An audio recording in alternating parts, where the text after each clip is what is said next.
Hello, welcome to you all to another episode of the series about Gabriel Delanne, where we have the opportunity to get to know some of his wonderful works.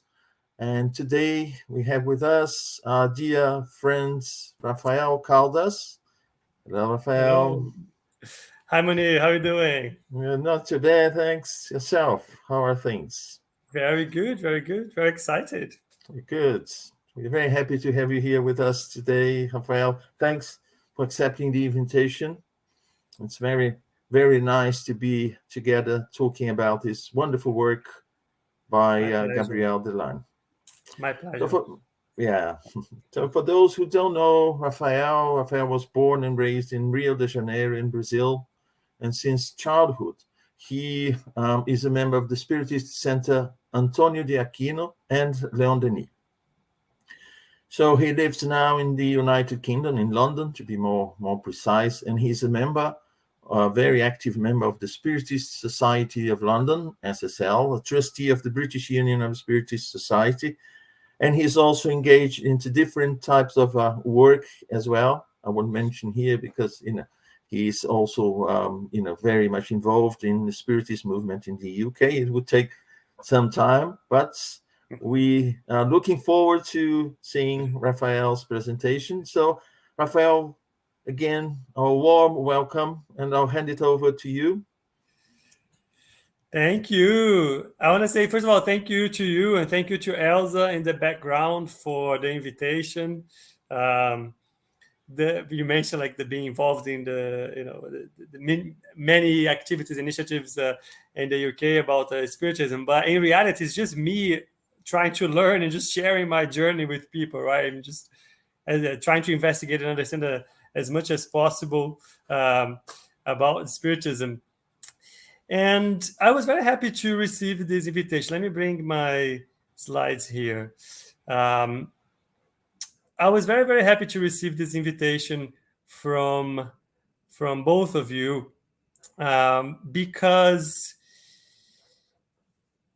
in the last kind of few years, life has given me the opportunity of studying and a bit more about mediumship specifically, study and work with mediumship specifically.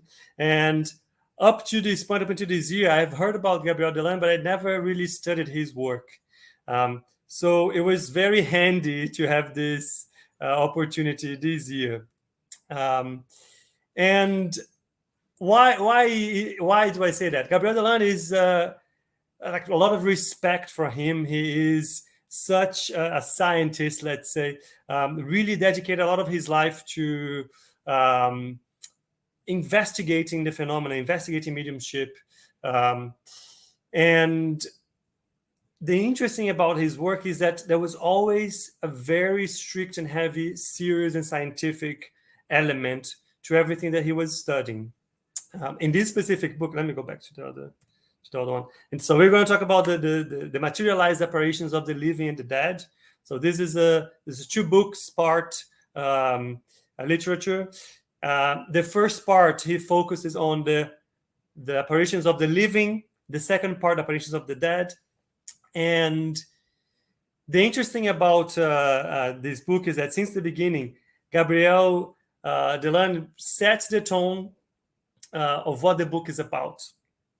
He starts the book and his introduction with 5 quotes from 5 different philosophers. Francois Arago, as he's a mathematician, Henri Poincaré, I think that's how you say it. There are Marquis de Laplace, Montaigne, and Kant.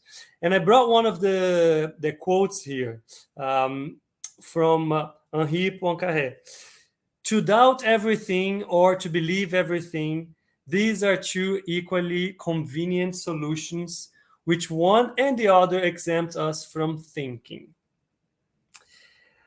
Why? I think this is such a powerful way of starting the book, because from the introduction, in the very beginning, he's already challenging us, inviting us to reflect about our position in life. He's not even talking about the content of his studies yet. He's talking about our position in life, especially if we are people of science, but regardless. how careful we need to be to affirm that something is or is not a certain way.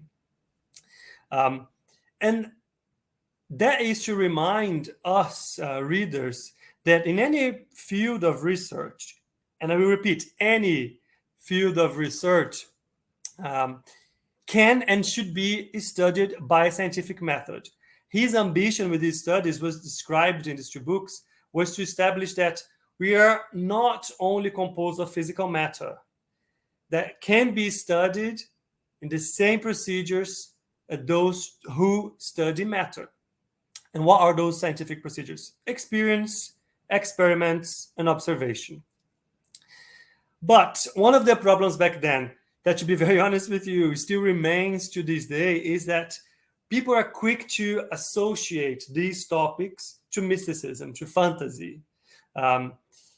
We ignore that many scientists dedicated a lot to study these topics from a purely scientific perspective. A lot of them started these investigations exactly to try to prove that there was trickery or fraud, that it wasn't possible.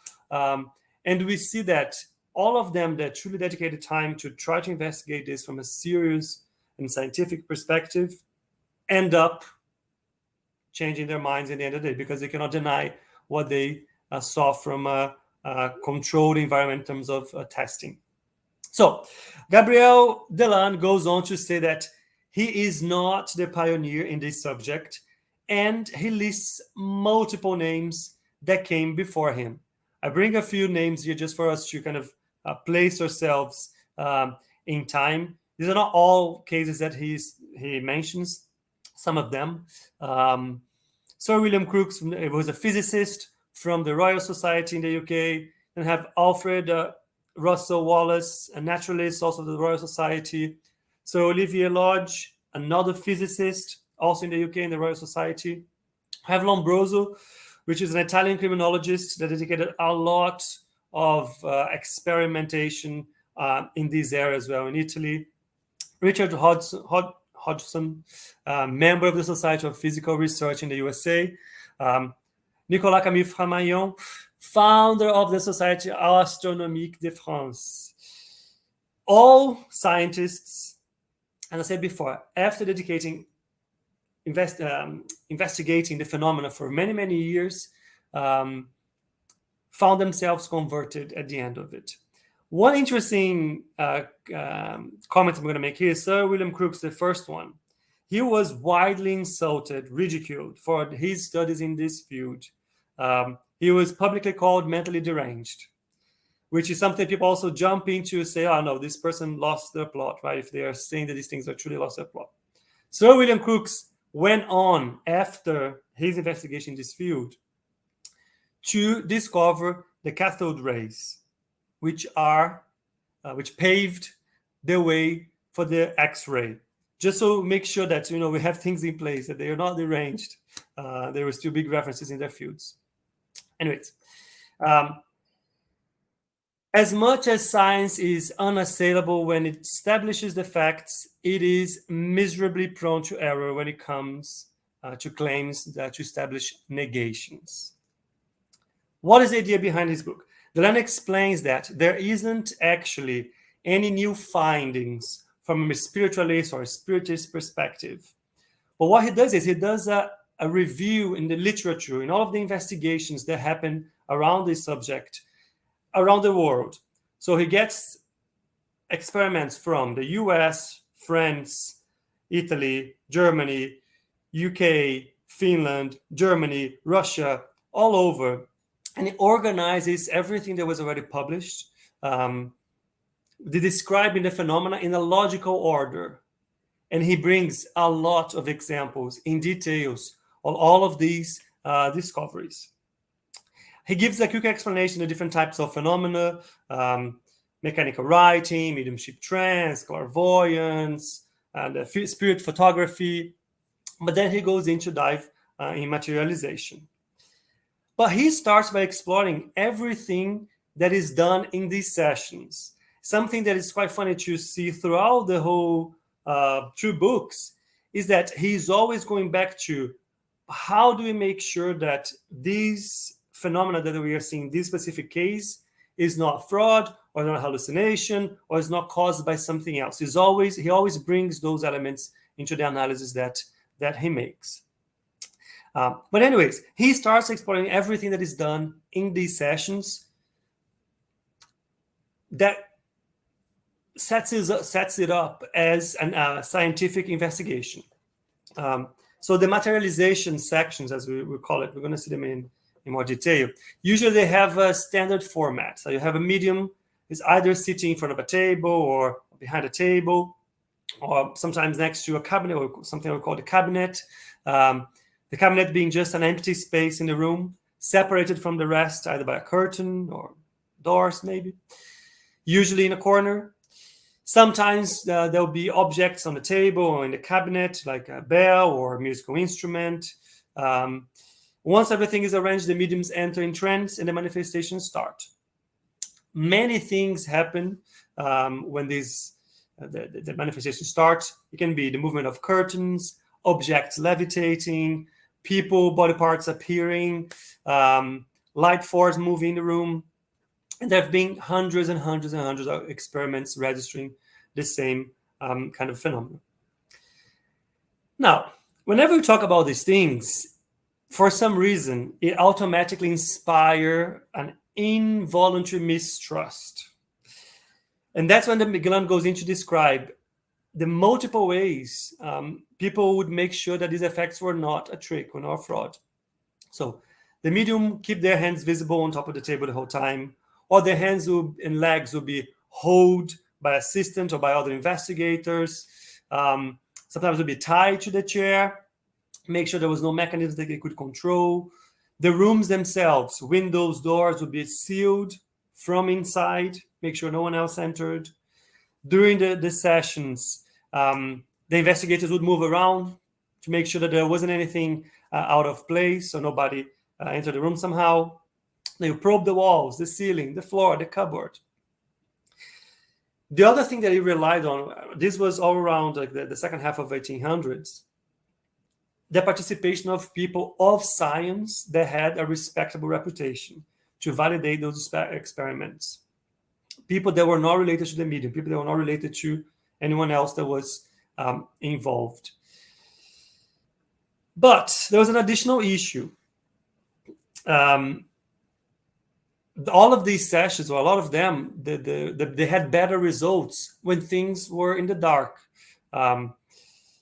Later on, we found out that the luminous vibrations of light, or normal light, have a dissolving action in these materializations, at least in the beginning of them, when they are not, let's say, solidified or consolidated enough to offer resistance to light.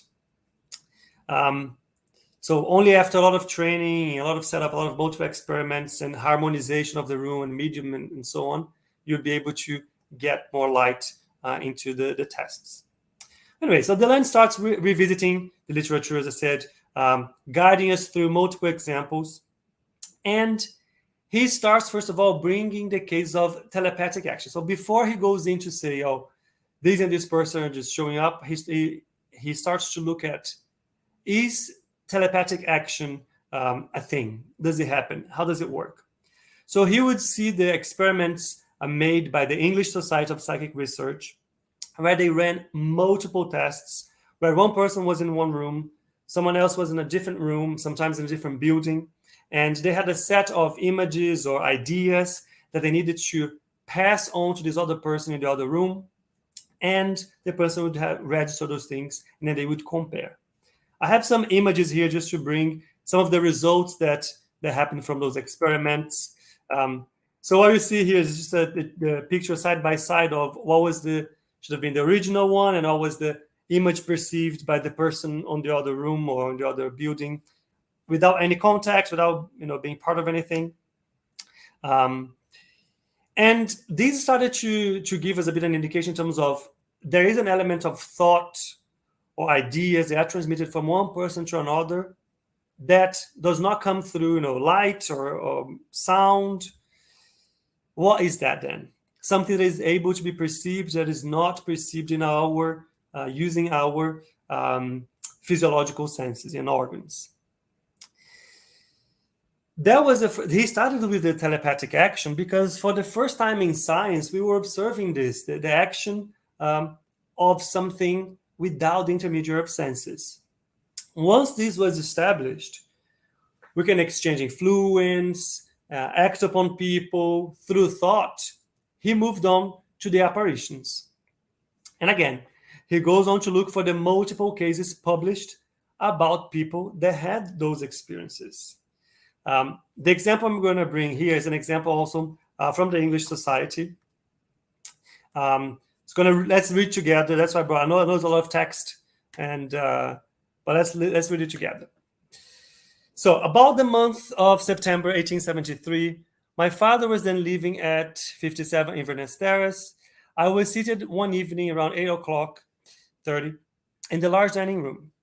At the table facing me, with her back to the door, was seated my mother, my sister, and a friend, Mrs. W., that I could see from the seat. She had on a purple dress. I rose to receive her, although I was very surprised, for I believed her to be Tembi. As I got up, my mother said to me, "Who is there?" Without having, at least I believe, seen someone herself, but seeing the movement that I had made, I exclaimed, "But it's scary." And I advanced to meet him. As I moved forward, the apparition disappeared. I inquired and learned that my wife was spending the evening with a friend and that she had a purple dress, which I had never seen. I had never seen her with a toilet of this color. My wife remembered that she was talking about me at the time with some friends and that they were very much regret my absence because we were going to dance and that I had a promise to make dance. I had been unexpectedly detained in London. I could remember that I was in a group of friends and that we regretted his absence. This is from Alex Beaumont. It's just one of the examples, and I think the wording was a bit lost in the translation, but anyways, there were hundreds of them, and it's still to this date. You don't really have to look much to find someone telling you a similar experience. That, I was pretty sure I saw somebody had this vision, somebody else was thinking of me, or I was thinking of them, and then they called, or things like that. But again, the importance here lies on the questions about if our organs are sensitive to sound, light, etc. But the clairvoyance makes it possible to see distinct scenes that happen miles away at night, despite walls, buildings. So it isn't the light reflecting on the situation that presents the phenomenon to us. It's not the physiological eye who is perceiving the image. So it must be happening outside the brain.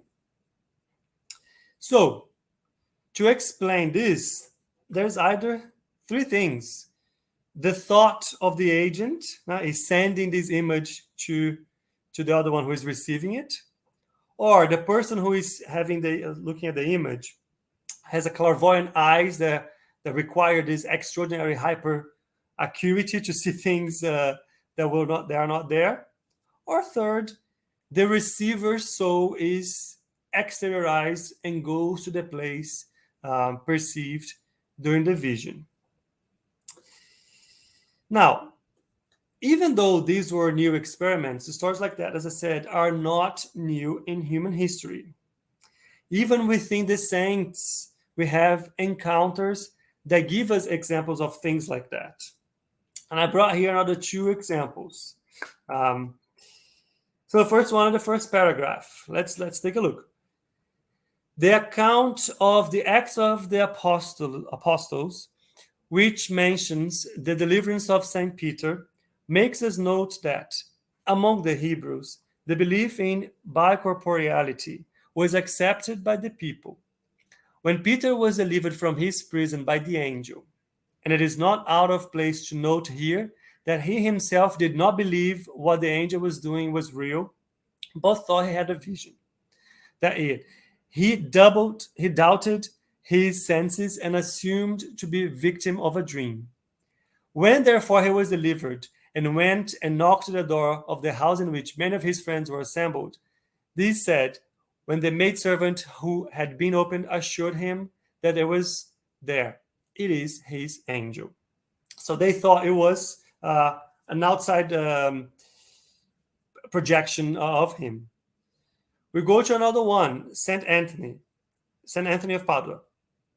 He was in Spain when he suddenly fell asleep. The very day his father was in prison in Padua, accused of the murder of a child whose body had been found in his garden. Saint Anthony appears before the judge, demonstrates his father's innocence, designates the real culprit, then disappears. While these events were taking place in Italy, it was established that Saint Anthony had not left Spain.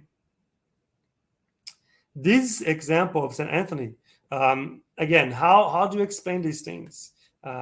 Is it possible? Is it not? These are stories that have been well known in our recent history.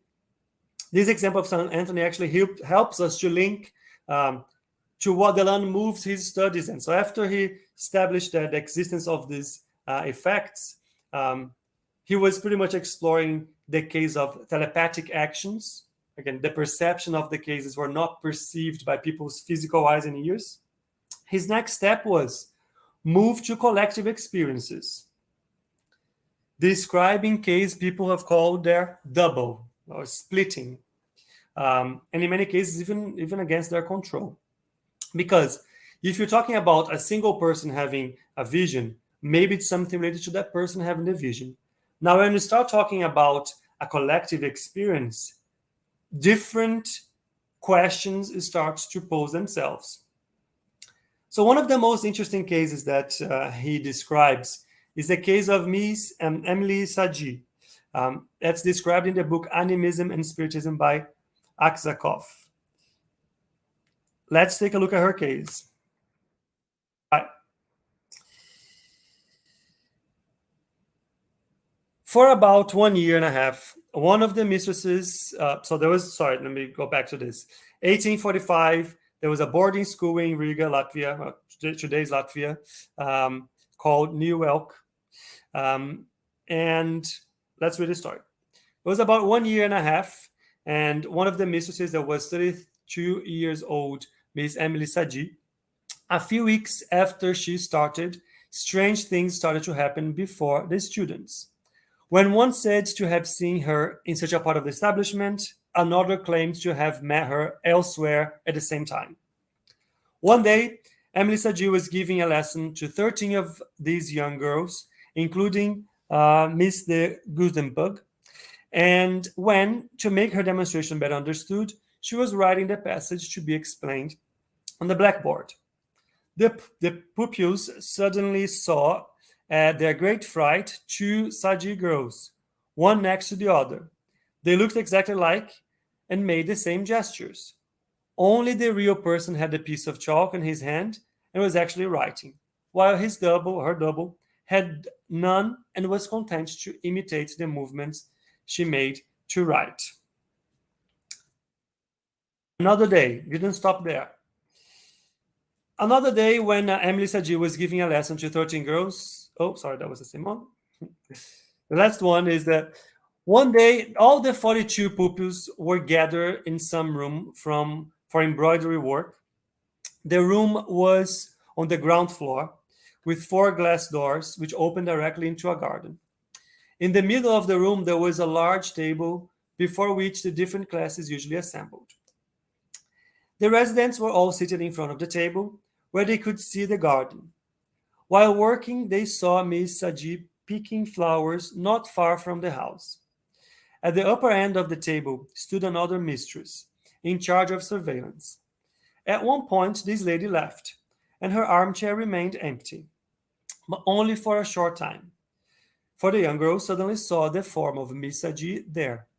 Immediately, they looked at the garden and saw her still picking flowers. Only her movements were slower and heavier, like someone sleepy or exhausted with fatigue. They looked up at the chair again, where the double sat, silent, motionless, but with such an appearance of reality that if they had not seen Miss Sagi and had not known that she had appeared in the armchair without entering the room, they might have believed that it was her.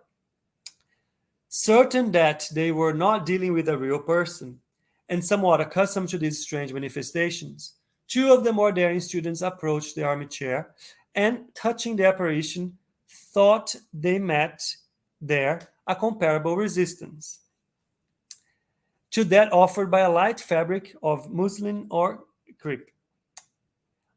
One even dared to pass it in front of the armchair and actually crossed part of the form.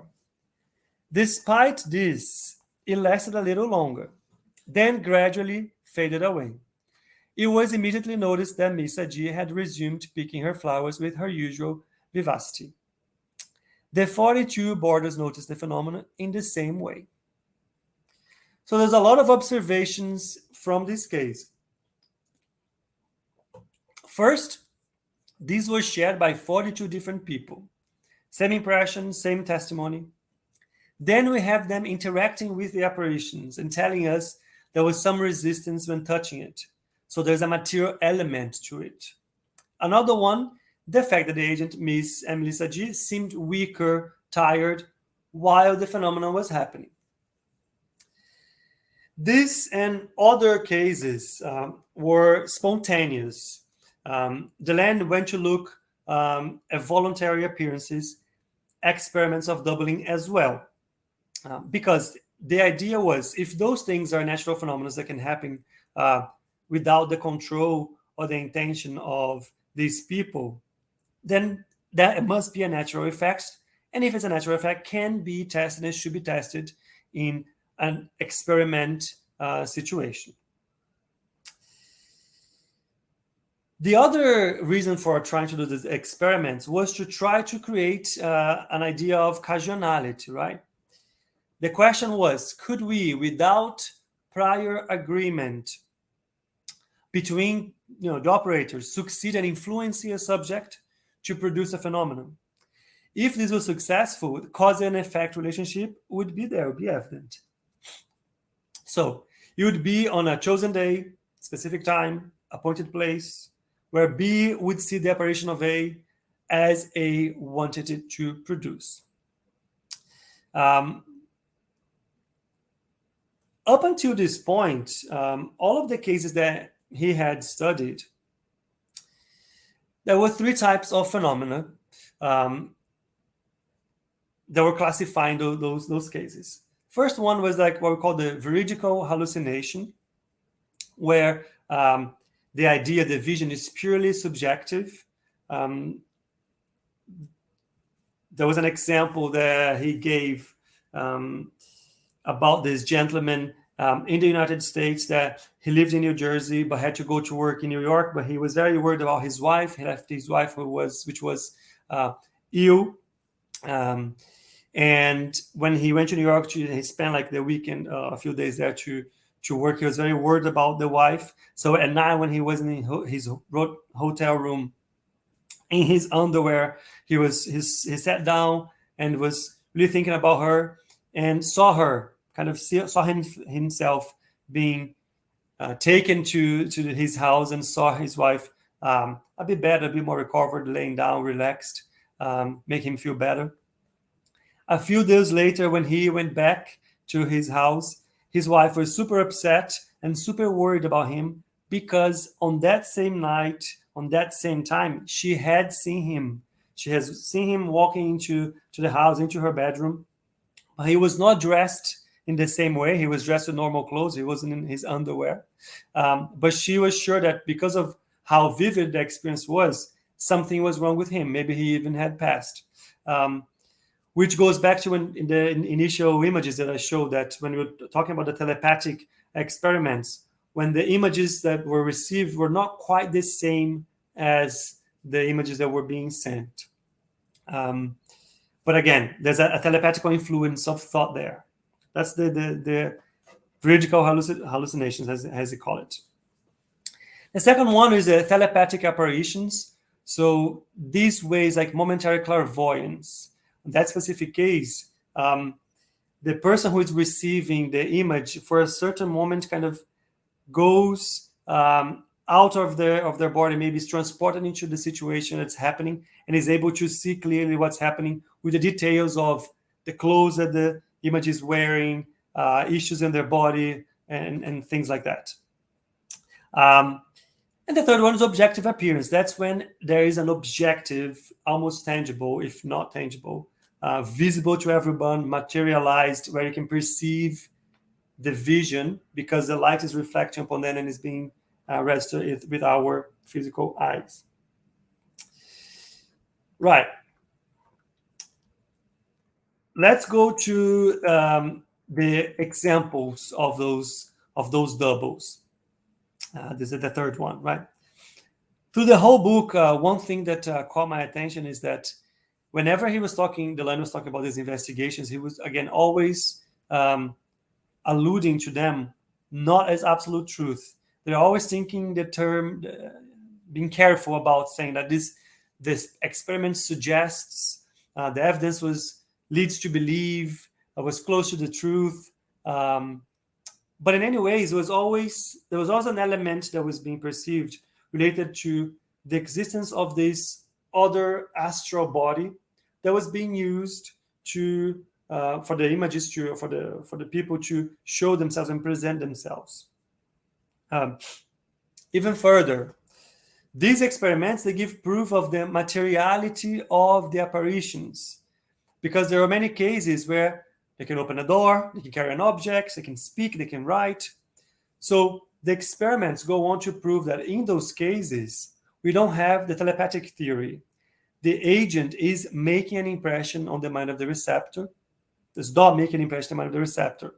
There is an actual physical replica of the body, which brings a different perspective to the understanding of the external manifestation because of the mind. Because that would give proof the existence of the thought and intelligence outside of our brain. That is saying that our soul is not a creation of our physical nerve cells. Right. Here we have a few examples of what we call the doubles. That's when, the specific people, they were able to lift and create that second image, like the example that we saw of Miss Emily Sadi. I have 3 examples here. Of course, pictures back then were not as they are today, but you can still clearly see some of those doubles in the pictures.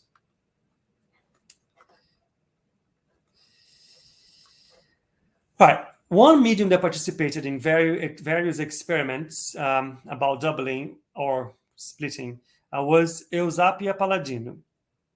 Her experiments were studied for over 30 years by more than 50 scholars, different countries, different setups.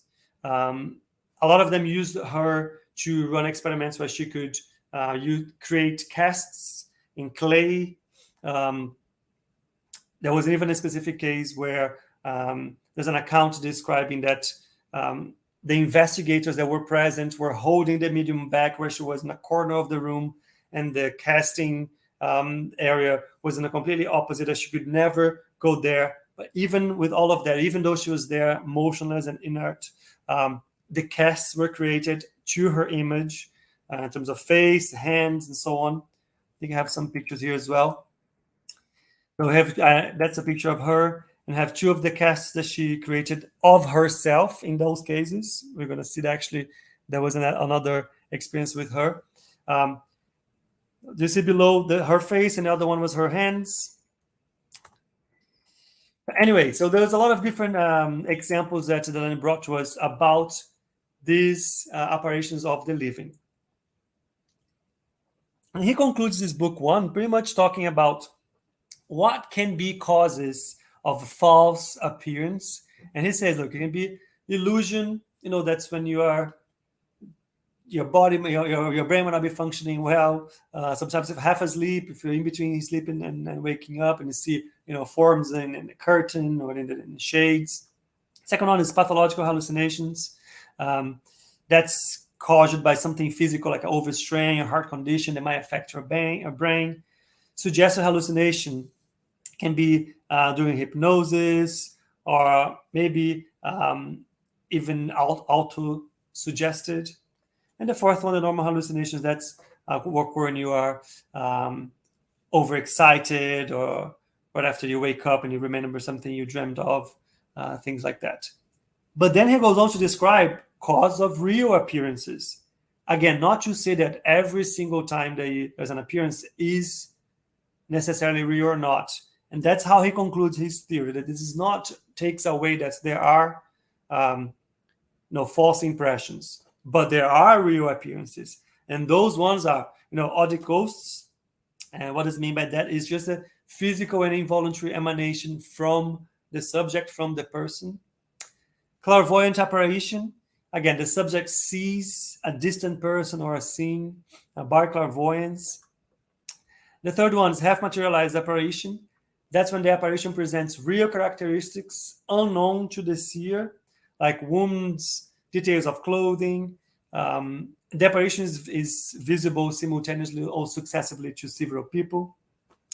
And a materialized apparition, that's when they prove themselves by a mechanical action. So they can actually open a door, move objects, touch people, and so on. Up until now, this is how he concluded the first volume, looking at the apparitions of the living. All of those things kind of pave the way and give a lot of the base upon he will develop the second book, the second volume, which is the Apparitions of the Dead.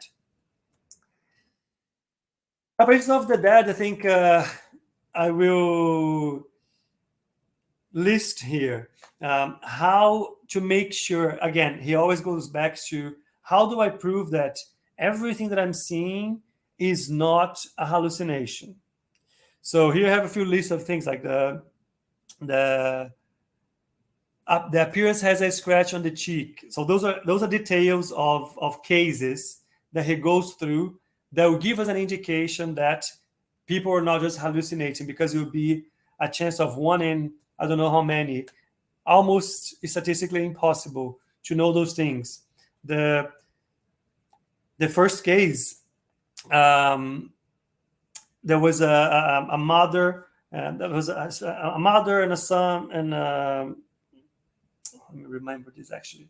So there was a man, he thought he had seen his deceased sister, and he noticed that she had a cut in her face, but he was very vivid. He was very sure it was her. He didn't talk or anything, but then he went on to talk to his parents about that. He saw his sister, and he was intrigued because she had a cut in her face. Then his mother started to crying because she didn't talk. Nobody knew about that, but she knew that after the girl had died, when she was preparing her to be buried, by accident she cut her in the face, and she covered it with makeup and stuff, so nobody even noticed. And that was something that was only new to her, only known to her. So again, to give an indication of, he could have not just thought about that. The ghost was dripping. Another case that somebody saw a friend all of a sudden, but he saw the image of the friend who was just so wet, dripping, and so on. And then he went to investigate and realized that the friend had just died, drowned in the same moment in a different part of the city. And you have some other cases here. But in any ways, the list that he makes to make sure that these are not hallucinations is, if it is known to the perceiving, the phantom shows there are particular signs that they didn't know. It could be wounds, scars, special clothing. Second one, the appearance is that of a person whom the subject had never seen before. That's a good one. However, the description is sufficiently precise to establish who the person was. Third one, the appearance gives information whose accuracy is subsequently recognized and is related to real fact, totally unknown to the person who saw it. Next one, we were able to obtain or accidentally or voluntarily photographs of the ghosts and could compare those. Several witnesses were simultaneously affected or saw the same manifestation. You had animal and man perceive the apparition, reacting to the apparition.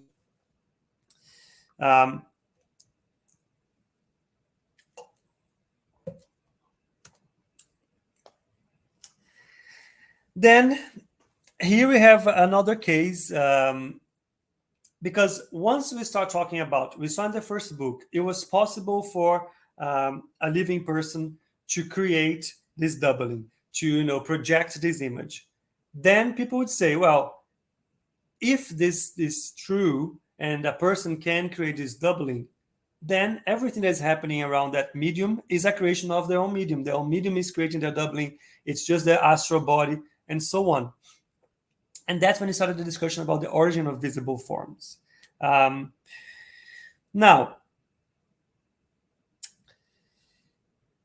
it is a possibility that for certain cases, the ghosts or the images they were seen by the medium, they are not images of other spirits. I mean, images they might have projected themselves.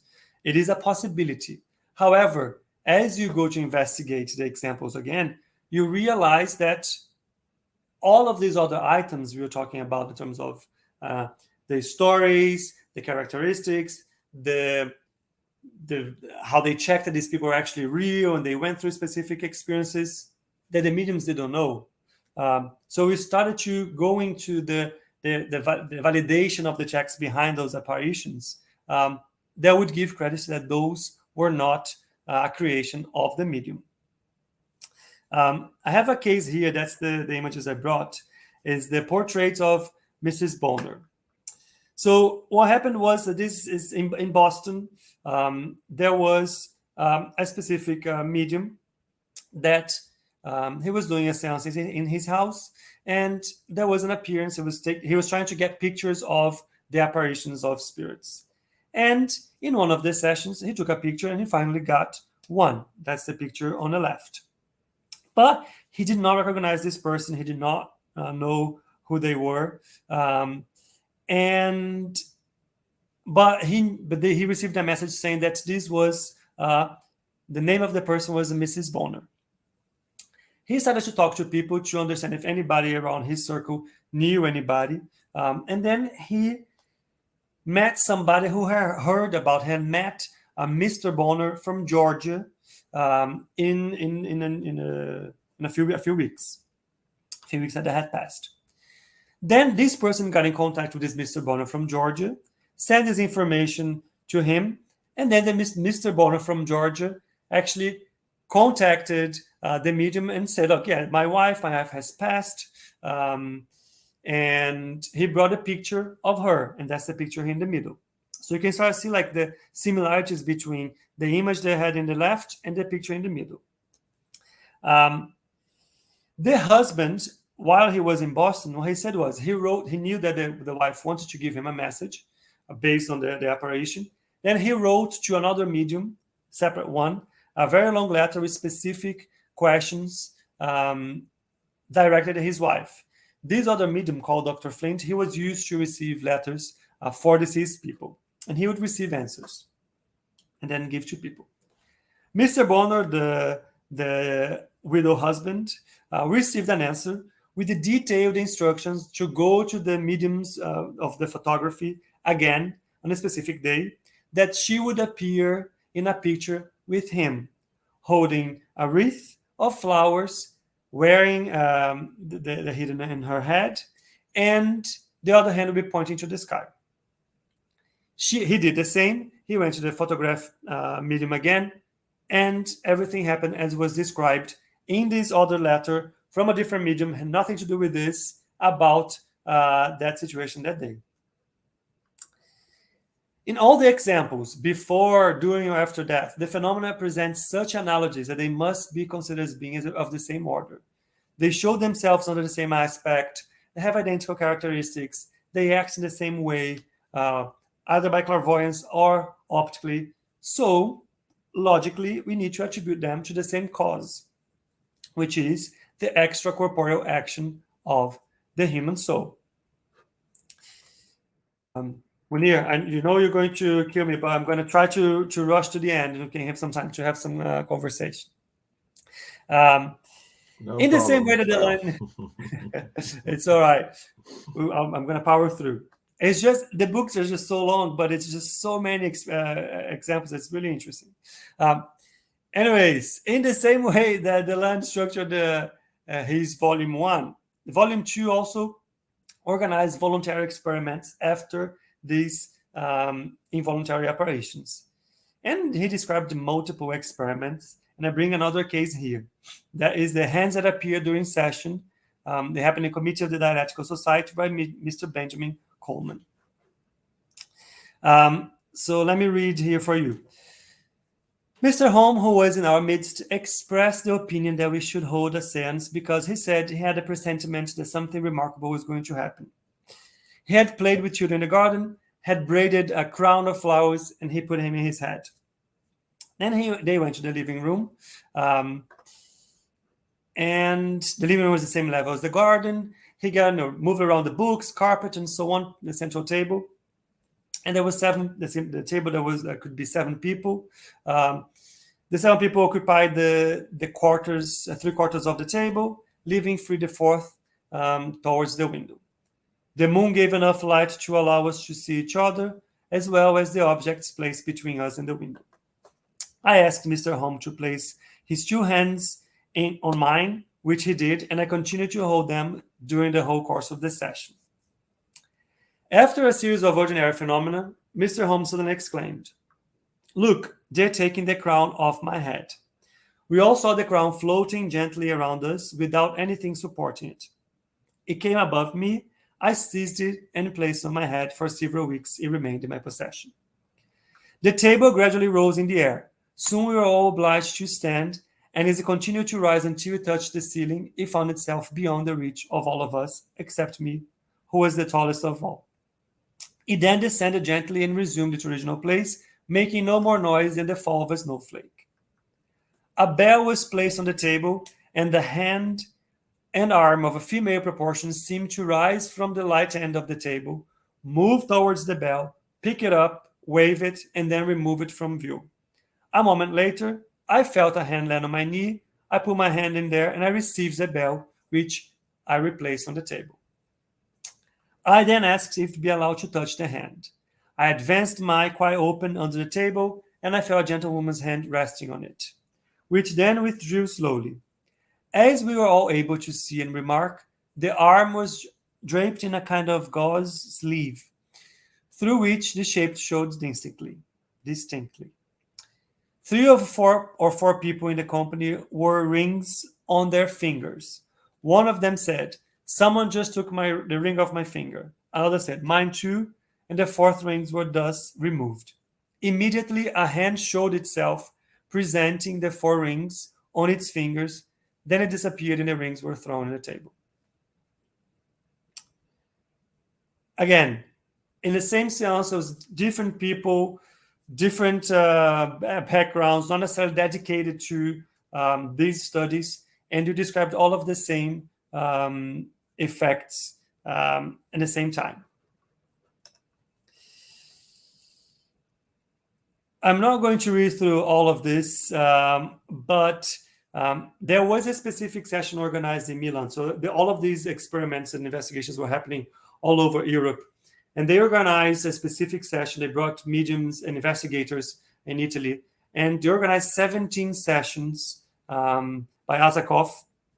And in those sessions, they had a lot of different experiments. I have 12 of the different phenomena and situations they went through, like transportation of objects, knocks on door, sensible puffs of hair, contacts of hands in the mystical figure, clapping of hands. Anyways, a lot of different things happened. Again, with scientists, people investigating and giving the validity that the experiment was as controlled as possible. I'm going to go back here quickly to talk about animism. It's something that it comes up frequently. And we were talking about, again, if the medium is able to create its double, sterilize that, and act as another element, another body, what guarantees us then that those elements, those experiences are not a consequence of the medium's will? Which, again, it's a very valid question. And in many cases, it might be. However, just because it might be, it doesn't mean that that's the case everywhere. And how do we know that? Because through the experiments, they started to see a lot of productions, a lot of proof that either the content, the language, the details, the identity of the people that were being presented in their appearances, or they were writing, or they were talking about, was outside the possibilities of the medium. Languages they didn't know. Some of the mediums were quite illiterate, and they were still writing and sending messages, or the writing was just appearing in specific in paper outside their capabilities or their knowledge. So the intellectual side of it started to prove that this wasn't just a reflection of the medium's will. This is another picture from Eusapia Palladino. And remember that one that I showed that in the first volume, when Delanne was talking about the apparitions of the living, Eusapia Palladino was a medium that was studied a lot. She participated in a lot of things. And she was the one that was used to create the casts of her own face and her own hands. She was also used in different experiments where she was able to provide the energy and provide the matter that was then manipulated by the spirits. And those new casts were created, but now they were casts of completely different people, different faces, different hands, different size of feet. Again, how would it be possible for her to create those perfect shapes of different people? It wasn't. We also go through the Sir William Crookes, and there are plenty of books of his experiments with Katie King, the spirit of Katie King, using Florence Cook as a medium. He pretty much took in Florence Cook into his house, him and his wife, to run experiments in a super controlled environment in his house. And there were years and years of apparitions with Katie King that he described in his books. I think I'm going to pass this one. I think we'll just go to the next one. Otherwise, I'm not going to have time to have a chat. And we get to the conclusions. I brought only 3 conclusions here. But again, the book is just so vast and just so many different cases described in detail. But the end is, if you see all of that happening from people who are alive, people who have passed, one thing is just imposing, which is the immortality of the soul. And the immortality of the soul, that we exist outside of the body and outside of our mind, that imposes a lot of questions from a religious perspective, from a philosophical perspective, because now because of the effects and the phenomena, this existence leaves those perspectives, and now it goes into science. There's a phenomenon here that can be explained, that can be experimented. Independence of the soul. Again, the soul exists outside of the body and independent of the body. We see the doubles or the spirits doing things, having conversations, being very independent. Third one is the perispirit, this element that the astral body or the fluidic body, it's called many different ways, that we carry with us, and we use it to create those effects and manipulate and show ourselves and manipulate matter on the other side. The main conclusion is that Spiritism is not a religion, it's a science of the day after death.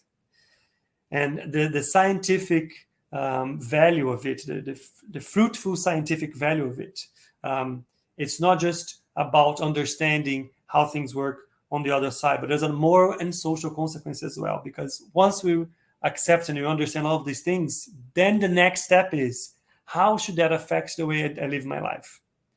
He doesn't get into that in this book. This book is just dedicated to investigating the phenomena in the multiple places. This is it. Munir, I spoke a lot. Didn't leave us a lot of time. But they are very long books, but there's a lot of examples. It's great. Thank you very much indeed, Rafael. I know that you've had a hard job to take 2 books, 2 very important ones, because some people consider the masterpieces of Gabriel Delanne.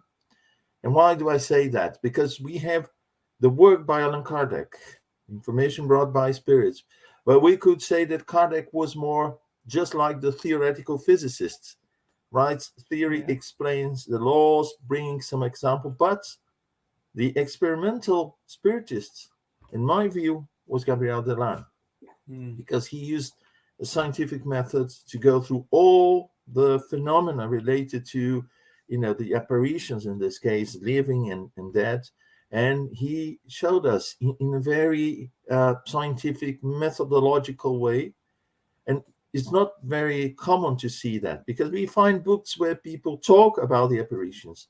Sometimes they even give a general explanation, but to prove that, it is real, or it can be real, and why it can be real, it's a tremendous work. And it's very important that, we, because as far as I know, we have the books in French. They were written originally in French. We have most, if not all of them, translated to Portuguese. But I can remember if we have, these books translated into English, or if we do, we have very few of them. So it's important for people who don't speak neither French nor Portuguese to get to know Delanne's work and see the amount of information that we find there, especially in relation to what I call experimental spiritism. And it's important because people in general, I include myself, we have our faith, our beliefs. And when we are told, or when we read about one apparition or one of these, I would call spiritual phenomenon, we either accept it because it's nice, it's interesting, it's good for us to believe in that, or we reject because of our faith, because we don't like that idea. I always remember my mother was raised a Catholic. She got to know Spiritism. She, read many Spiritist books, but she didn't like the idea of reincarnation, because she said, "Oh, we have a hard life, and when I die, I have to come back and face it all over again." And I said, "No, each one, is always in conjunction with the others to, improve you and to." When most of us, we say, "Oh, I'm very comfortable where I am. I don't want to accept this. This is rubbish. This is fake. This is, there's not such a thing as apparitions." But when we start to pay attention in a very serious way to it, and then we realize, yes, there's so much information. There are so many examples. Then we change our belief. Then we believe in what we see and what we can explain, not what is convenient for us. And that's why it's nice that you took all this time to talk about these two books. It's very, very important. It's funny because, well, as I was reading the two books, a lot of the examples that he gives, we hear, and as we go through life, you hear somebody, a friend or a family member say, "Oh, this happened or this happened. I woke up in the middle of the night, and then I have this case in my family." I remember one of my family members saying, "Oh, it was so weird. Tonight I woke up, it was like 2 a.m., and I saw this person who I worked with 10 years ago came and said thank you and goodbye. And then throughout the day, they received the news that the person had passed. They didn't even know that the person was ill. They hadn't talked to the person like in ages, and they happened. So those things they are always there, but a lot of us don't even take time to like investigate, understand, or even are curious enough to see, what's behind this. Is it possible? Is it not? How does it work? So a lot of the examples that he gives, we identify, oh yeah, actually, I've heard so many cases like this. But in every single chapter, he always brings the question itself. It's not he's not trying to prove us, or this is what I believe. This is like, these are the things that could explain, and this is how we understand that this is not a hallucination or something like that. And I think that's the value of the reflection that he is bringing to us. It's just like, how can I always ask and question myself? Does it make sense? Is it happening? Why it's happening? How can I be sure about these things and so on? So it's fascinating. It's really like a brilliant work. Yeah, because sometimes they say, "Oh, some people are sort of excuse my word, but ignorant about things, about science and about spiritism, and they have their own opinion and they believe in their opinion." But I would say also, scientists and even some spiritists, they are also ignorant of the other side. A scientist, a medical doctor, may very easily say, a psychiatrist, oh, this is hallucination. Yes, it can be hallucination. But if you are actually following a scientific procedure, you will check to see if it is really hallucination. If you can check, you say, well, it can be, but I'm not 100% sure that this is the case. And Delanne is very good at doing that because he proves what can be proved, but he does not reject because he can prove one case. He rejects, the other options, for as explanation for those phenomena. And also spiritists, sometimes they want to believe, oh, this is a spirit, this is spiritual manifestation. No, this is, and when you go to see, well, it may not be as well. It may be just a physical manifestation, a normal manifestation of the physical world. It has a physical explanation for that. So we should bear that in mind. We shouldn't discard things or accept things. And I go back to the first slide. We should neither accept everything or reject everything, because it doesn't require any effort from us to check. Yeah, exactly. If you want to check, you always say, okay, let's see if it's A or if it's B or if it's C. Very, very good indeed. Thank you so much, Rafael. No worries, my pleasure. Good. So time is up. We go now. I'll just make some announcements before we go. So next month, the 6th of August, we have here with us talking about another work by Gabriel Delanne, documented evidence for study of reincarnation. And we'll have with us Dr. Humberto Schubert Coelho.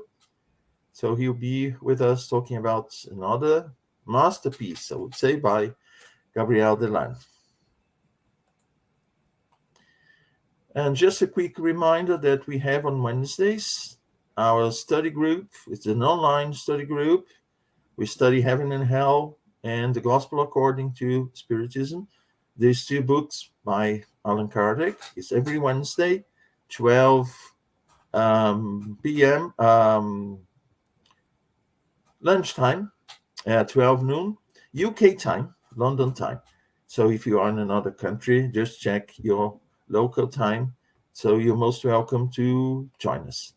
We also have every Saturday the study of the Medium's book, coordinated by Guilherme Dias, myself, and Charles Kempf. This is a very interesting study. As we say, it's a study group as well. So everyone has the opportunity to ask questions and interact. So it's a very good opportunity, actually, to study the Medium's book. There's nothing ready-made. We just, read the text and then open for discussion. And we have people from all over the world, because it's online. It is easier for people to join and participate. So every Saturday, 10 a.m. UK time.